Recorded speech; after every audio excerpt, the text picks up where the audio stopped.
سلام، رضا هستم و میخوام در این ویدیو در مورد آنالیز این ماده فلزی صحبت کنیم و استفاده از دستگاه کوانتومتر.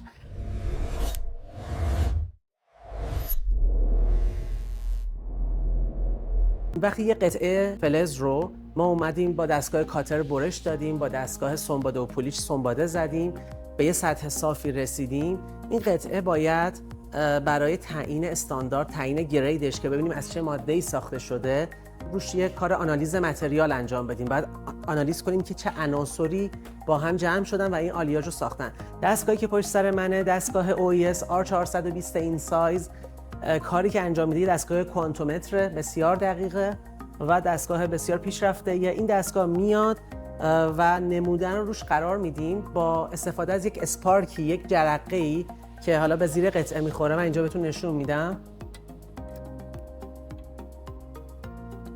در زیر این حفره در واقع الکترودی قرار داده، میاد اینم روش قرار میدم که سر جاش وایسه.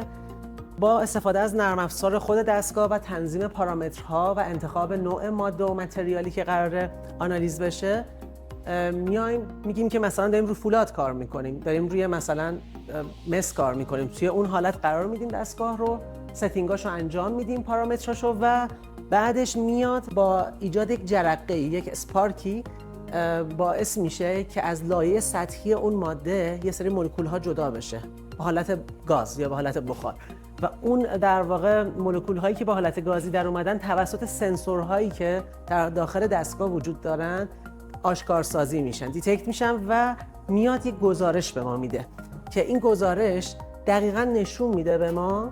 حالا این گزارش مال این ماده نیست، مال ماده‌ای که قبلا تست شده در کارخانه سازنده. مثلا عناصر تشکیل دهنده رو به من نشون میده. آلومینیوم مثلا 31% بوده، کربن 0.05% و همینطور عناصر دیگه. دامنه عناصری که این دستگاه میتونه تشخیص بده بسیار وسعت و گستره است و دقت بسیار بالایی داره. این دستگاه کوانتومتر یکی از اجزای اصلی و تجهیزهای خیلی مهم یک آزمایشگاه متالورژی هستش. و یه مطلب دیگه در مورد این دستگاه که خیلی مهمه، دستگاه به همراه یک ستی از متریال‌های نمونه عرضه میشه. برای مثال چند گرید از مس رو در داخل خود دستگاه قرار دادن. برای کالیبره کردن دستگاه و تست خود دستگاه میشه استفاده کرد ازش. بلوک‌های در واقع سامپل و نمونه‌ای هست که داخل خودش قرار داره از متریال‌های مختلف، از آلومینیوم هست، مس، برنج، فولاد و حتی فکر می‌کنم تیتانیوم هم در داخلش باشه.